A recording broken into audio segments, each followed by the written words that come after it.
શું કરે છે મમ્મી? શિવ ચાલીસા કરું છું. કેમ બટા? ભૂખ લાગી છે, કંઈક બનાવી દે ને. કેમ અત્યારે ભૂખ લાગી તને? તો સોમવારે આ છીએ તો બીજું તો કંઈ નહીં ખાઈ શકીએ, એટલે કંઈક ફરાળી બનાવી દે ચટપટું. શું બનાવી દઉં કે? કંઈક મજા આવે એવું બનાવી દે, જલ્દી બની જાય. બનાવી દો, પણ હવે થોડીક શિવ છે, શિવ માળે છે ને એ થોડીક બાકી છે. શિવજીના નામ પૂરા કરી લો, થોડીક વાર કરી છે. ચલો આજે આપણે બનાવીએ ફરાળી ભેળ. ચાલો આપણું તેલ આવી ગયું છે, તેમાં આપણે નાખી દઈએ એક વાટકી સાબુદાણાને આપણે ધીમા ગેસે આમ સાતળી લેવાના છે, જેને આપણે ભેળમાં ઉપયોગ કરવાના.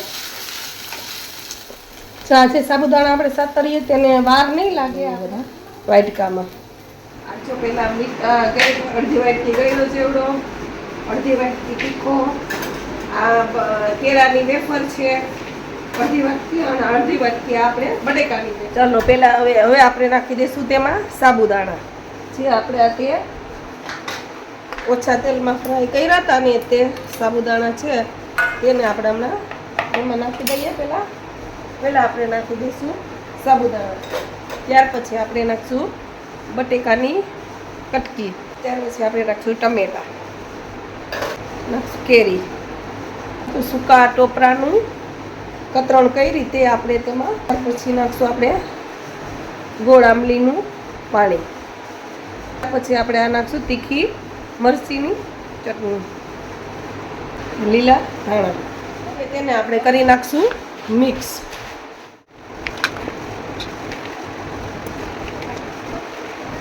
ઉપરથી દાડમના દાણા, લીલા ધાણા.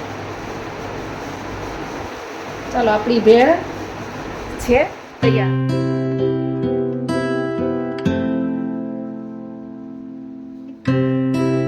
ચાલો આપણી ફરાળી ભેળ અને બટેકાની ચિપ્સ થઈ ગઈ છે રેડી. અને ચાલો આપણે આપી દઈએ મારી દીકરીને, જે કોલેજથી આવી અને ભૂખ લાગી છે તેને આપણે